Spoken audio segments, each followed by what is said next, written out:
Le micro, vous avez un micro.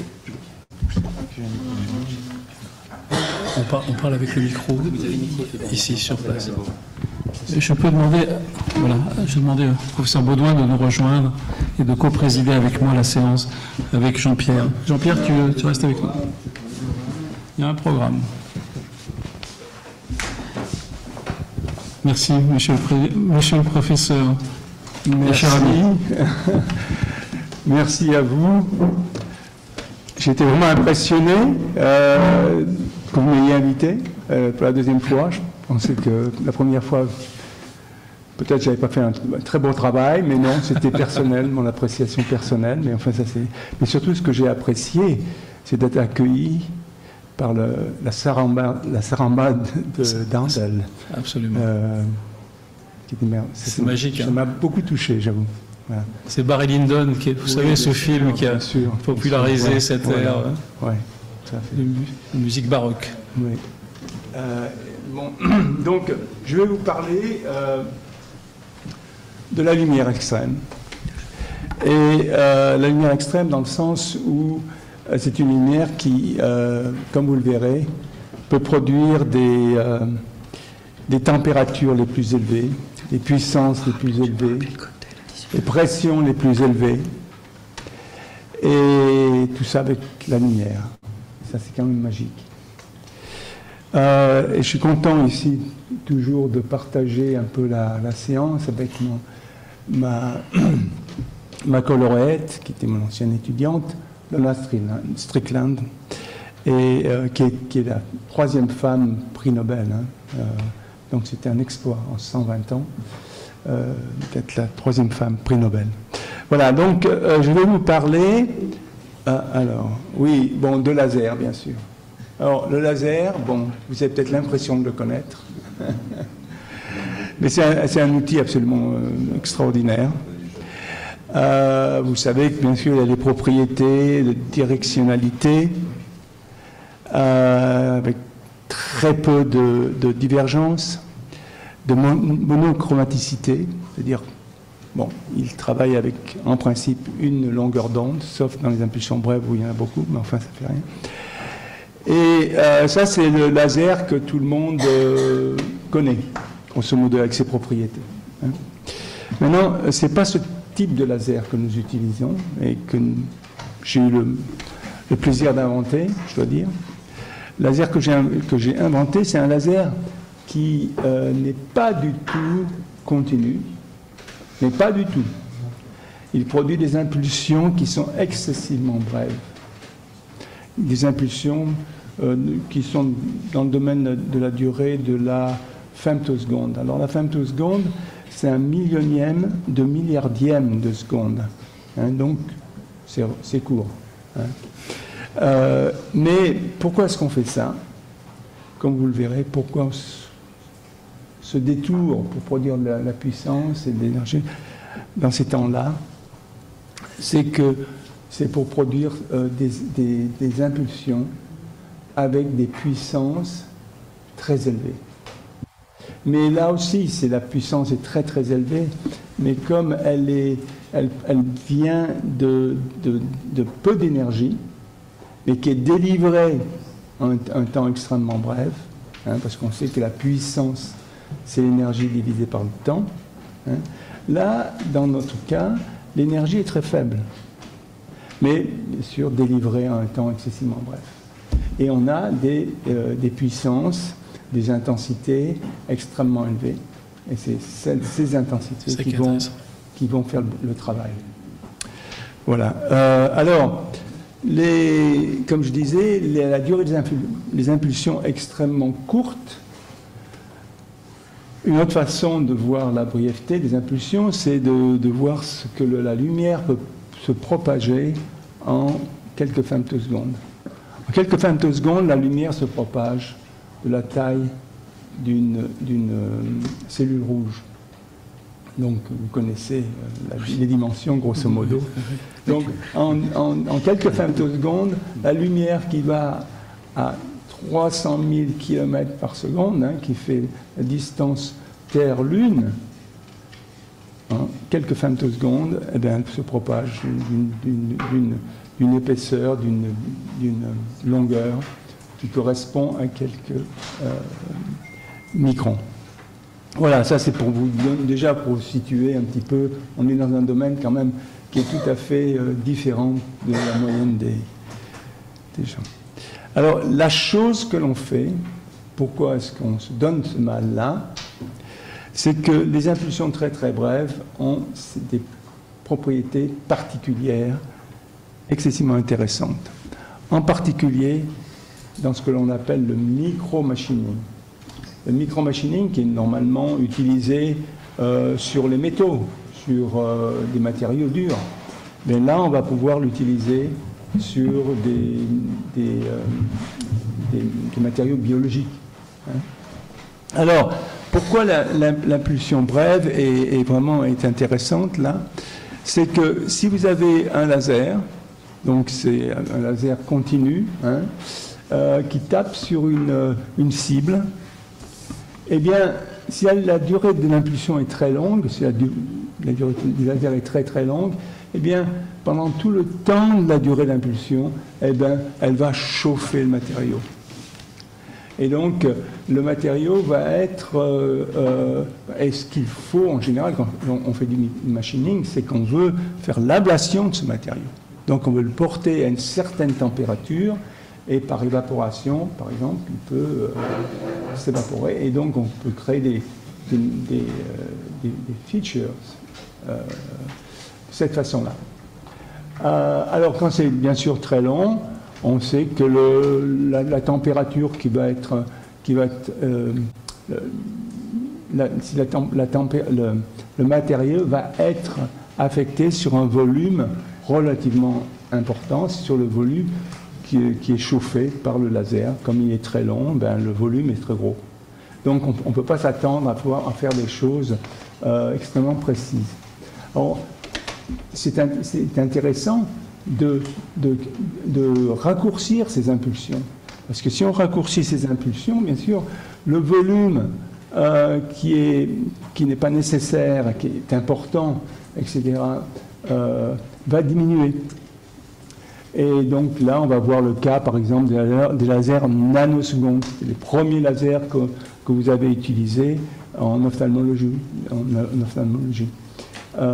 Et après, maintenant, avec des impulsions de la durée de la femtoseconde, c'est le dernier cas, là, bien sûr, les impulsions sont excessivement brèves, puisqu'on a vu que pendant quelques femtosecondes, eh bien, la lumière se déplaçait très très peu. Et donc, on va pouvoir chauffer, parce que l'impulsion femtoseconde est très, très intense, pendant un temps très bref. Donc, on va chauffer pendant très peu de temps, à une très haute température. Voilà, ça va se faire rapidement. Et ça, c'est extrêmement intéressant. Alors là, juste pour illustrer mon propos, là je montre par exemple ce qu'a pu faire un laser avec une impulsion d'une nanoseconde. Une nanoseconde, c'est 1 milliardième de seconde. Vous pouvez me dire, oui, c'est quand même court, hein, mais pour nous, c'est infiniment long. Donc, et si on utilise cette impulsion d'une nanoseconde, alors une nanoseconde, la lumière se déplace d'un pied, hein, de 30 cm. Et c'est la seule chose qui est bonne avec le système anglo-saxon, le système métrique anglo-saxon. Je trouve facile à retenir. Donc la lumière, donc une nanoseconde, c'est un pied. Et donc là, on voit bien que l'endommagement qui est produit est vraiment, c'est complètement incohérent. C'est une espèce de volcan qui s'est produit. Donc, on a les caractéristiques de l'ablation là sont vraiment tout à fait mauvaises. Maintenant, si au lieu de prendre des impulsions d'une nanoseconde, on prend une impulsion qui est 1 million de fois plus brève que celle-ci, on a quelque chose d'absolument magicalement propre Et là, par exemple, on voit qu'on peut faire des trous de 400 microns, par exemple. 400 microns, c'est pas beaucoup, c'est un gros cheveu, hein. Et dans des céramiques, dans du verre, etc. Et regardez la qualité des bords des trous. Donc la qualité est absolument très très bonne. Et bien sûr, c'est ça où on a pensé que... alors là, c'est un exemple, on peut faire donc du micro-machining pratiquement dans tout, dans la céramique, dans les verres, sur les métaux, etc. Et utiliser cette propriété de brièveté, hein, pour produire des endommagements très très de grande qualité. Alors, il y a une chose aussi qu'on peut faire avec le femtosecond, et ça c'est magique aussi, c'est qu'on peut faire de l'ablation à l'intérieur de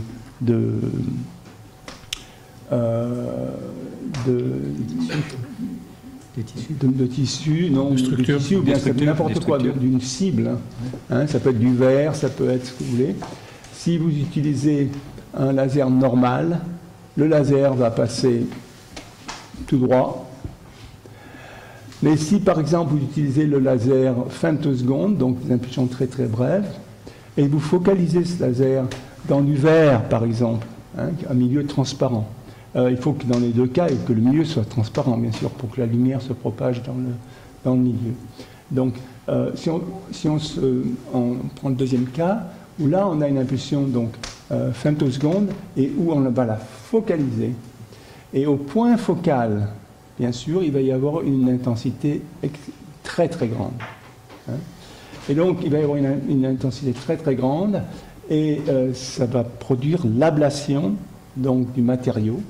Et dans le cas d'une rétine, par exemple, eh bien, ça va être l'ablation de la rétine ou de la cornée, pardon, de la cornée. Voilà.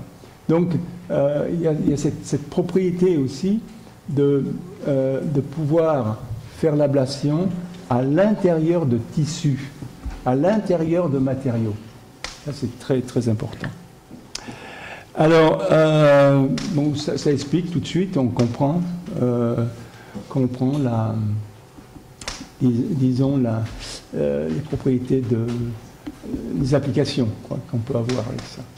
Alors, quand on utilise la cornée, alors là, il faut que je vous raconte une histoire, hein, parce que maintenant, je suis un physicien, donc pourquoi je fais de l'ophtalmologie maintenant? Tout simplement, c'était parce que je suis tombé dedans par accident, vraiment. Il se passait que bon, j'étais à l'université de Michigan, je suis resté aux États-Unis 30 ans avec Marcel, ma femme, là, qui m'écoute, et donc on venait d'inventer le laser femtosecond, c'était dans les années 1900, début 1900. Et donc, on connaissait assez mal ses propriétés. Enfin, on savait qu'ils étaient courts, on savait que c'était puissant, etc. Mais qu'est-ce qu'on pouvait en faire? On ne savait pas trop. Donc là, il s'est passé la chose suivante, c'est qu'un de mes étudiants travaillait sur son expérience, une expérience de physique. Hein.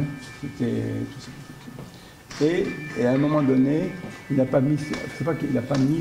Il avait les lunettes, mais... souvent, les lunettes qu'on utilise pour protection de l'œil, elles sont pas de très bonne qualité, elles ne l'étaient pas à l'époque, et elles sont opaques. Alors les étudiants faisaient ça, ils prenaient les lunettes de protection, et puis ils ne pouvaient pas, pour les aider à tweaker leur laser, ils enlevaient les lunettes. Là, c'était quelque chose de classique.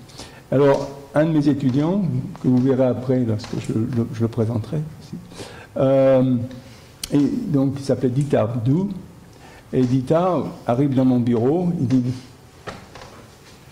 Gérard, j'ai un problème. j'ai eu un impact, j'ai reçu un laser dans l'œil.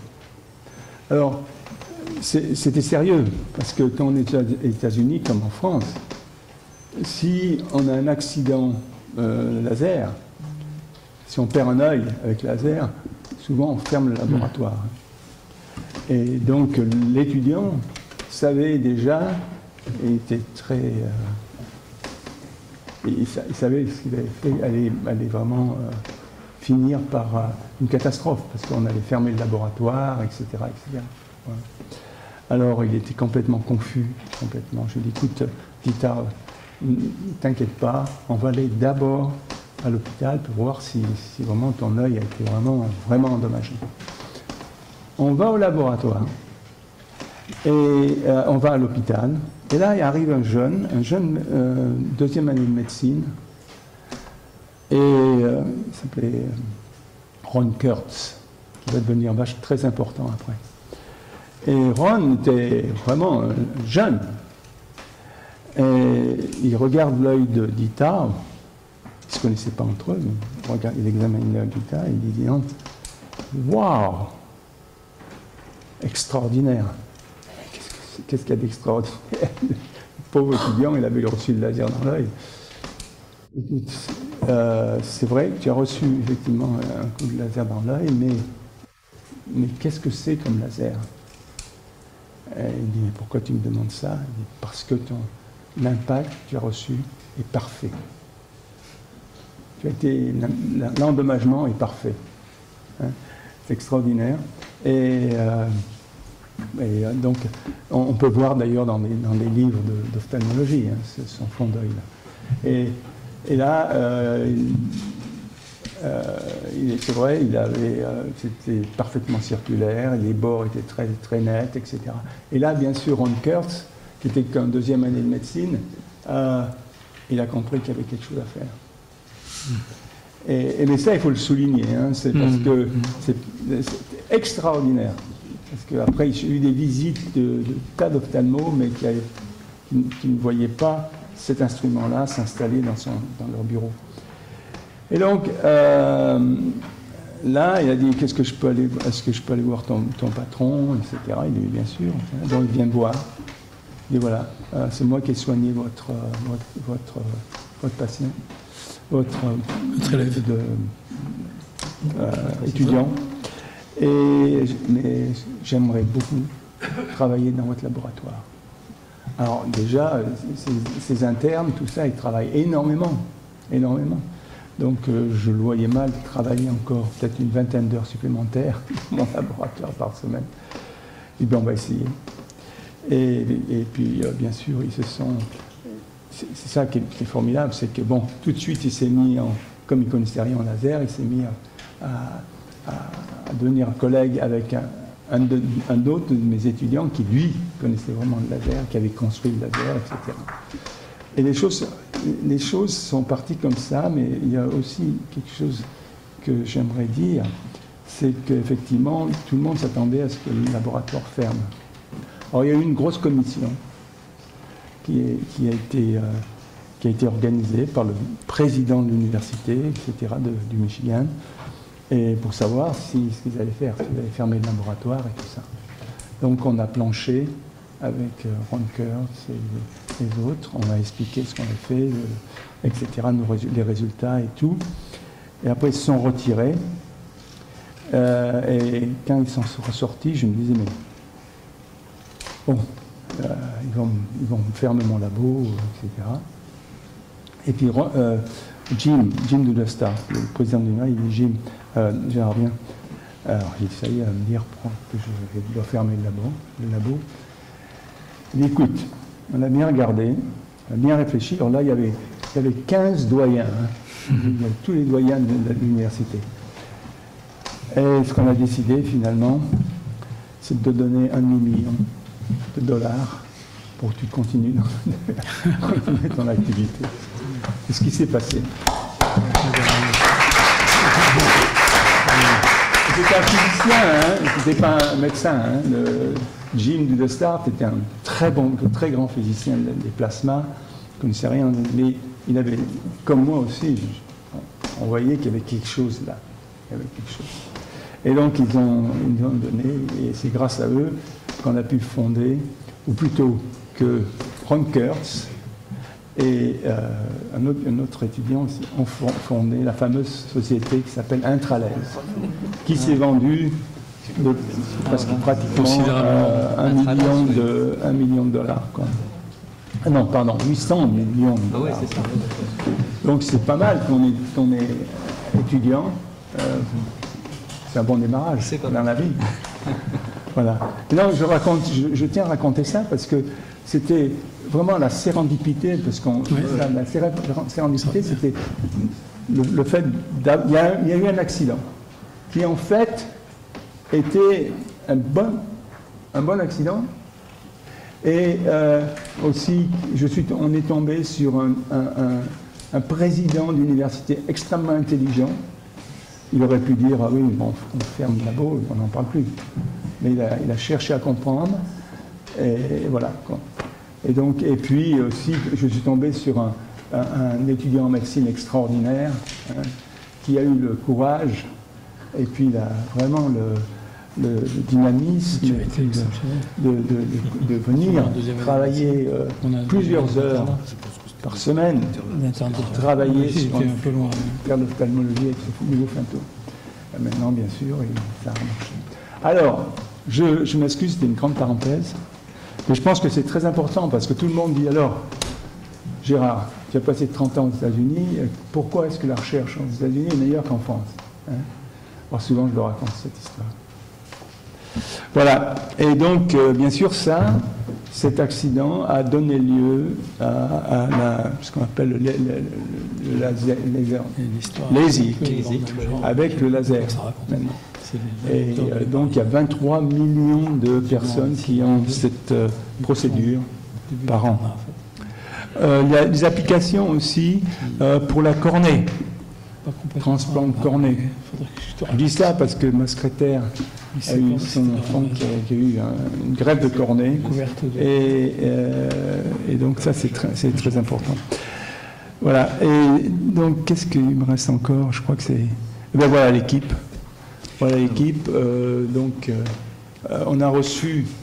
Alors le prix Golden Goose, c'est un prix tout à fait spécial. C'est un prix qui a une quinzaine d'années, hein, qui se donne au Capitole. Et pourquoi est-ce qu'il se donne au Capitole? C'est parce qu'il y a énormément de scientifiques, de députés qui ne sont pas pour la recherche, qui veulent la démolir, parce que ça coûte trop cher. On a beau leur dire que la recherche, c'est comme la locomotive dans un train. Bien sûr, c'est là où va tout l'argent, dans la locomotive. Hein? Mais en fait, c'est ça qui traîne tout. Et voilà. Et donc là, on a ici, j'ai le plaisir donc on a Dita Abdou, donc l'étudiant qui a reçu le laser dans l'œil. Alors on me dit toujours, ça a été une question quand j'ai raconté cette histoire pendant dans le discours que je donnais au prix Nobel. Les gens après ont dit oui, mais alors qu'est-ce qui est arrivé? Qu'est-ce qui est devenu? Qu'est-ce qui est devenu exactement? Mais il va très bien. Et il va très bien. Et je lui ai dit, mais non, il était là, en première ligne, parce que l'endommagement était tellement petit que il n'y avait plus de conséquences.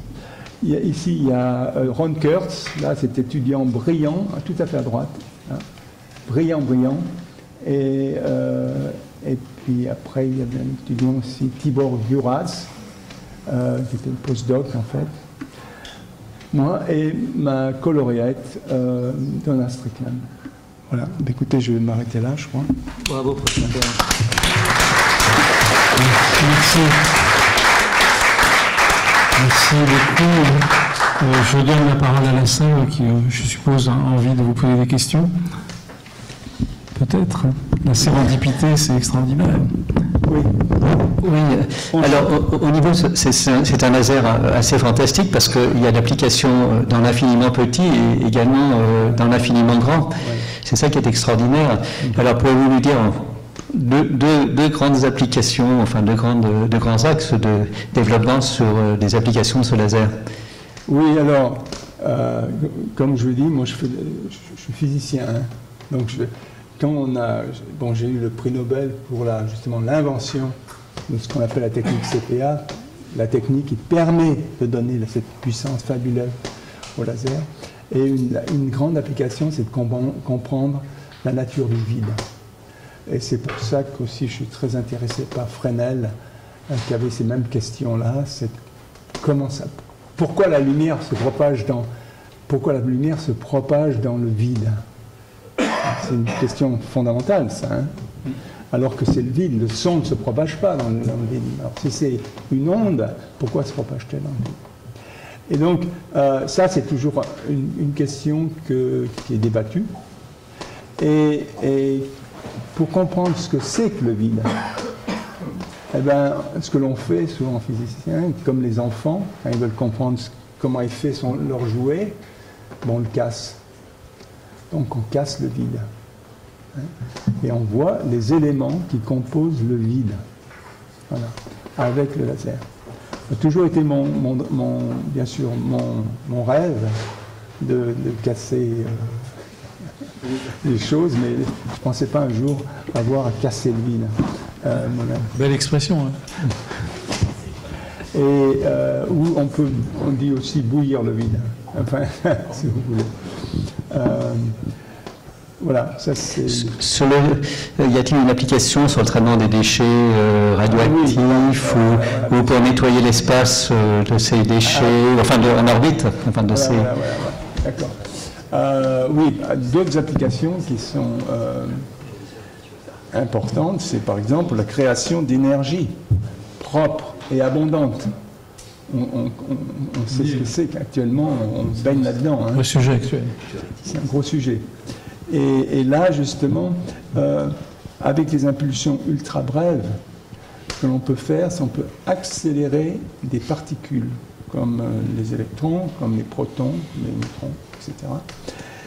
Et avec ces particules qui ont une grande énergie, eh bien, on peut, disons, la détruire ou casser le noyau de certains éléments qui sont produits au cours de la production de l'énergie nucléaire. Et ça, c'est ce qu'on appelle la transmutation. Et normalement, pour faire la transmutation, il faut quand même des engins, des accélérateurs excessivement grands. Excessivement grands, c'est-à-dire 1 kilomètre de long. Hein, et bien sûr, très cher. Alors que des impulsions ultra brèves peuvent nous produire des accélérations sur quelques centimètres, équivalents au kilomètre, donc sur quelques centimètres. Et donc, bien sûr, c'est des applications pour l'énergie. L'autre grande application, c'est pour le médical, parce qu'on peut produire des particules, peut-être au pied du lit du patient. On n'aura pas besoin de ces grands accélérateurs pour soigner les patients. Ça c'est bon, 2 applications que je vous cite comme ça. Autre question dans la salle? Je crois que... Est-ce que votre travail est lié au travail du dernier prix Nobel de physique concernant la mécanique quantique et le dialogue entre les particules? Vous devez bien connaître, j'imagine. Oui, je connais bien. Le prix Nobel français. Oui, le dernier. Alain, oui. Non, c'est à l'opposé, je dirais. Oui, c'est tout à fait à l'opposé. Le genre d'études qui concerne l'INSPE, etc., on utilise bien sûr le laser. Mais le laser est excessivement stable. Hein, ils ont des lasers qui sont excessivement stables. Alors que le nôtre, bien sûr, il n'est pas très stable, il est intermittent, avec des durées d'impulsion excessivement brèves. Donc, c'est vraiment, je cite toujours cet exemple, en fait, là, bon, j'ai donné qu'une partie de mon talk, mais quand je parle du laser, quand je parle, je souligne toujours les propriétés du laser qui peuvent nous donner les impulsions les plus stables possibles. Donc là, je fais une référence au prix Nobel de physique. Alors là, c'est Aspect, c'est bien sûr Haroche et puis Cohen-Tanuji. Et ou avoir des impulsions ultra courtes. Donc on peut vraiment balayer un domaine de 30 ordres de grandeur dans les applications. Donc voilà la beauté Merci, de la Terre. merci beaucoup. Et encore bravo. Merci.